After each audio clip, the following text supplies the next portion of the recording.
Okay, so we're going to discuss something that's relevant, prevalent, and yet not understood. Vital, basic, and yet we don't have a clear understanding of what it is. That is the psychology of dignity. For us to function as humans on earth, we need to have dignity. Dignity is not per se something that you get as recognition from others. Dignity is something about how you feel about yourself. The way you feel about yourself, that's called inner dignity. And that's an element that you can't live without. Physically, there's no life without oxygen, and spiritually, there's no life without dignity. And what we're showing throughout this series is a progression and an understanding of what does that mean, dignity? And by seeing how it plays out in other areas, we could come back to understand it in a deep way. So we mentioned first is you have to honor yourself. Now, honor is not something that's deserved, it's something that's innately, because life is a miracle, and we are all walking miracles that we're used to. You take a car, you undo it, take it apart, you can put it back together again. You take a human being, take it apart, you cannot put it back together again. Our lives, who we are, a soul, is a miraculous reality, and we need to have innate respect for ourselves. How should I deal with you, my friend? The respect I have for you should be dear to me like the respect I have for myself. On an equal playing field, I have to hold of myself and hold of you in equal measure.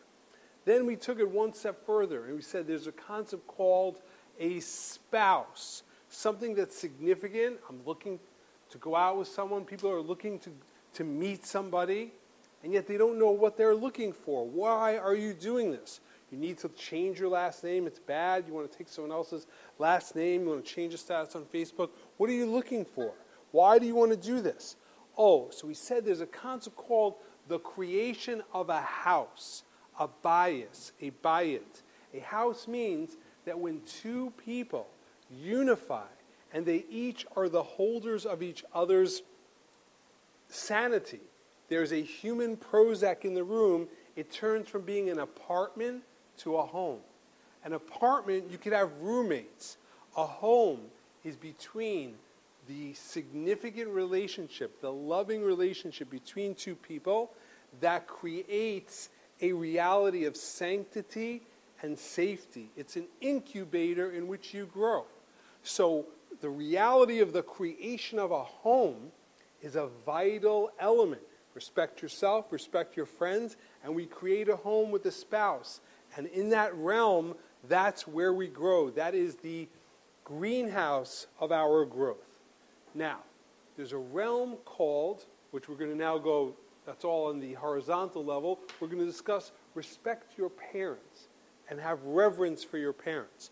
But instead of discussing that subject, us as children respecting our parents, let's reverse it and let's discuss having children and raising them in a way that they should respect us. In other words, I don't want to start, we are children, let's respect our parents. Let's start it in the flow of, there's a reality called marriage. And out of marriage, human beings grow. You have a health insurance card, it might have two numbers, and then all of a sudden, there's another number there, there's another human being. If you have nieces, you have a nephew, you have friends that have children, it's a crazy miracle that we're used to.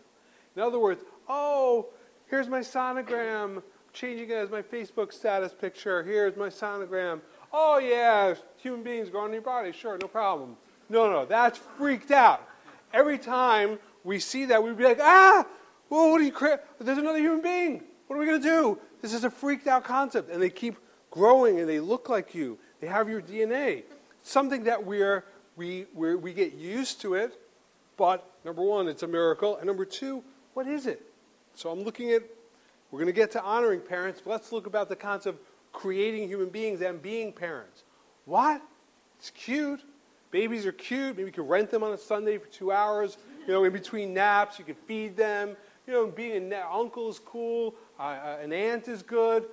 Waking up 3 o'clock in the morning, creating other human beings dwelling in your house, eating your food, and our generation specifically has no idea what to do once we have the child. In other words, okay, it's all pose, Facebook, it's great, following it 3.5 months, through 4 months, okay, that's really good. But in real truth, what should I do with this kid? What app can you send to me that I could put this kid to sleep?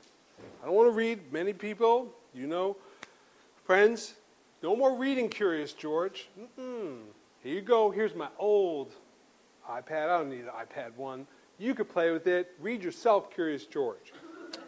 And that misses out on all the fun. But more importantly, it's indicative of our generation that if you ask us in a deep moment, what are you doing? Why are you having children? We will not have any answer. Why?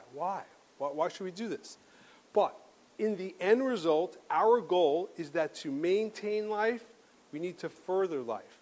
Further life within ourselves, to see to it that we grow, further life amongst each other, further life amongst our spouse, and then eventually comes this miracle, which everyone here in the room is a product of, the miracle of birth, of being born. Now, once a person is born, a new concept called being raised clicks in. In other words, you can't just have children, you actually need to raise children. Now, raising children, and I've seen enough science fiction movies, I can imagine kids growing in fields or some other crazy way, or I believe the stork thing for a while, that the concept of raising someone means that they're not just a roommate, that it is my responsibility as the father, as the parent, to direct this child in a way that I will mold them intentionally, that they will be better than me, that they will contribute positive realities to the world. Now, in a human sense, oh my gosh, you're crying, it's 3 o'clock in the morning. How am I going to work tomorrow? This is a noisy roommate who just wakes up in the middle of the night and cries. When the lease is up, I'm thinking twice about being roommates with this kid who keeps crying. The answer is no, that's your responsibility. You want to raise that person. You don't want to just work out a way to get baby Valium into their system and have nice, good sleep. You want a way to embed into them positive realities. Now, the transferal system, the way that you transfer these positive things is that they are in a position of respect and reverence for you. Really important for our generation to embrace this. For you to convey positive realities into their attributes, teaching them please, thank you, to be good people, to be appreciative, to have patience, to not need instantaneous gratification, to be good, positive citizens in the world. For you to get that idea from your brain into their habit, they are going to have respect for you. They're going to have reverence for you. Meaning, you want to give them the piece of paper? It's not hey, there's a book out now called I Want You to Be My Parent, Not My Friend. You cannot just say, hey, so Dylan, so we were kind of thinking, your dad and I, that it'd be really cool if you ate broccoli. We really like broccoli. You want broccoli too? That's good. All right, good. So we're getting along. That's good. We're having a good roommate system over here. Is that okay with you?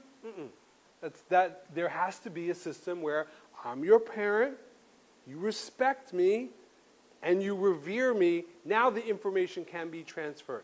Now, in a regular, humble manner, wow, I'm not really used to that. I'm not used to creating reverence around myself, respectability around myself, to a degree that the words that I share with you will be taken with a sense of seriousness. I am irreverent. I like to not take myself seriously. And yet, if I don't take myself seriously, then you won't take me seriously.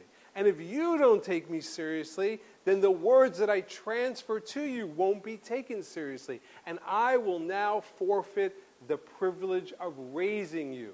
I will not raise you. I will allow society to raise you. I will allow my impatience and my habits to raise you. But the concept of raising you is no longer in place. So all of us need to take a deep breath and realize You want to get married? That's good. Get ready to respect the one that you love. You want to have children? That's good.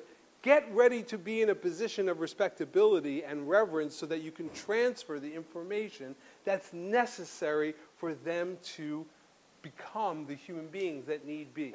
So before talking about I have to respect my parents, let's discuss as young adults the fact that we, in looking for a significant other, also are looking to put ourselves in a position of respect and of honor and reverence.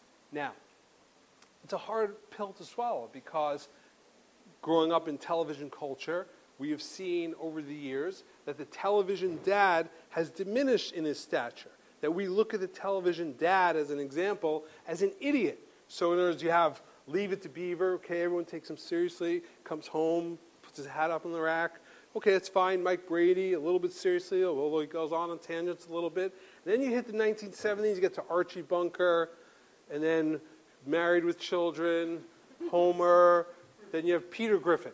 And you just have a big, fat, slob who you can't take seriously. And that's representative in a certain degree of like, sense of it. I can't take this person seriously. So we, in the realm of future parents, you have to realize that no, your child wants to take you seriously, wants to revere you, wants to respect you, wants to have that security. And you have to pony up, if that's a phrase, to saying, I will be that person that will be respectable.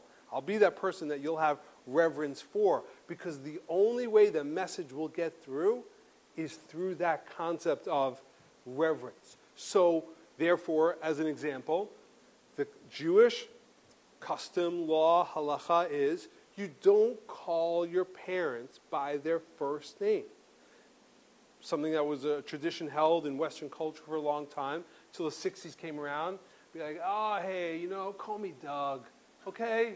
Come on, I don't have any divisions between us. You're my buddy. He calls me Doug. So then, no. There's what do you want to be stiff like the Eisenhower era? Be like, yes, sir? No, somewhere in between Doug and the Eisenhower era is going to be making sense. I don't refer to you by your first name. One of the great things of Bart Simpson was that he would call his dad Homer. That there's a reverence involved, and all of us have to be on that realm of reverence. Now, in that concept, in this thing, so this is a innate factor of society. That means that all of us, we have a relationship to parents that could be tumultuous, that the more you get familiar with people, the more you're likely to maybe not speak in a positive way. But as part of the Ten Commandments is, you have to honor your mother and father. Honor your father and mother. And in another place it says to revere them. So what is this mitzvah? So I'm going to put it into context so you can take it home in a deep way. And it goes like this. That the fourth commandment is to remember the Sabbath and keep it holy. And the fifth commandment right afterwards is to honor your parents. And the Maharal of Prague asks the question, what's the flow? How do you go from Shabbat to honoring your parents? What is the connection between the two? And he says the following. Shabbat, as we mentioned, the reality of keeping the Sabbath means we believe that the world was not created randomly. We believe that God created the world and rested. And Shabbat is a testimony to this concept. Shabbat means we believe the world has order in a large sense. As we spoke many times about statistics and quantum mechanics, that it's highly improbable for us to believe that this world is an accident and that we are all bags of chemicals randomly together for no reason at all. We believe that the world as a larger picture has a reason. Shabbat connects to that. Okay, says the Maharal, let's say you believe that God created the world. Obviously, a little blue ball spinning in a black universe could not have been created randomly. Fine. But who says God is involved in your personal life? Who says there's meaning and reality in your personal life? Comes the next mitzvah to honor your parents. It's saying not only do I believe the world in general was created for a purpose, I believe I specifically in my life was created for a purpose. And who was the conduit of my creation? My parents. Your parents are the conduit of your specific creation. Shabbat is the general. Honoring your parents is the specific. So the realm of honor and reverence towards your parents, says the Talmud, is like honor and reverence towards God. Meaning, you're saying, I admit that I did not create myself. I admit that although I want and should be independent, I come from somewhere, and I give that source reverence and respect. The reality of honoring your parents is not specifically for what they've done. And if they haven't done it, then you're not honoring them. Honoring your parents is a reality of, I admit the frailty and lack of control of my own humanity. Think about it for 1 second. Just like everyone on a plane thinks about it for 1 second. Holy cow, I'm sitting on a chair 50,000 feet in the air. This is ridiculous. I'm insane. Every time I fly across Israel, I'm like, okay, we're over the Atlantic, right in the middle, in between New York, and I'm like, this is nuts. Why? They'll never find me in this middle of this ocean. I must be crazy. And immediately I distract myself, try to fall asleep. I don't want to think about that. Think about yourself. This is crazy. How did you get here? You have nothing to do with your own creation. Not like, hey, wow, you're alive. Yeah, I was working on it for a while, and it's kind of, finally created myself as a human being. Like, no. Guess what? You didn't. How you developed, I think you have a hand. How you were created is a miracle. The same freaked out miracle, when you see that sonogram on Facebook, the same freaked out miracle, holding a little baby, you're like, here, here's the leg, here's the womb. I'm like, whoa, this is freaked out. He's kicking. As a man, if I had some human being inside my body kicking, I would really need to be sedated immediately. Like, oh my gosh, there's a human being growing inside of me. Please. The concept is that, okay, you're a miracle that's alive. But guess what? You have nothing to do with your creation. Guess what? Other people do. And to those people, your parents, we show a sense of honor. I'm going to hold of you in a deep way, and reverence. Now, not because you're special, not because you deserved it, but because by my honoring that you are the conduit of my creation, I am acknowledging the fact that I was created. So when we talk about honoring your parents as being a vital thing, it teaches us something deep and how innate honor is. Honoring yourself, honoring your friends, honoring your loved one. What is it? It's a question of, I innately honor you and I revere you.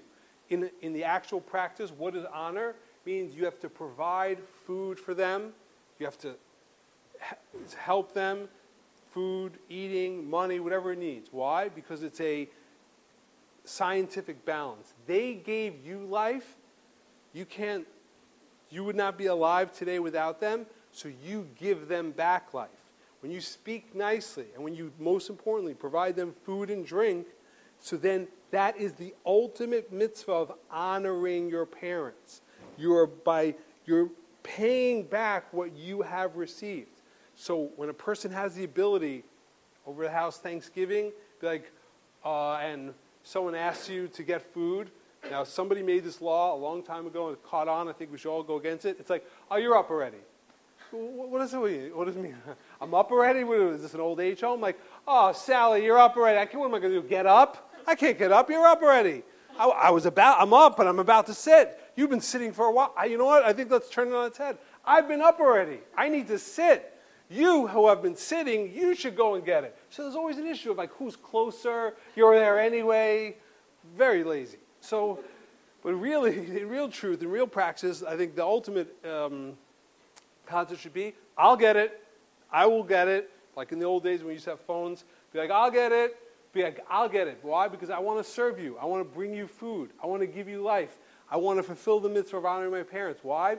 Because that's the ultimate payback. Honoring parents is not subjugation to the tyranny of insane people.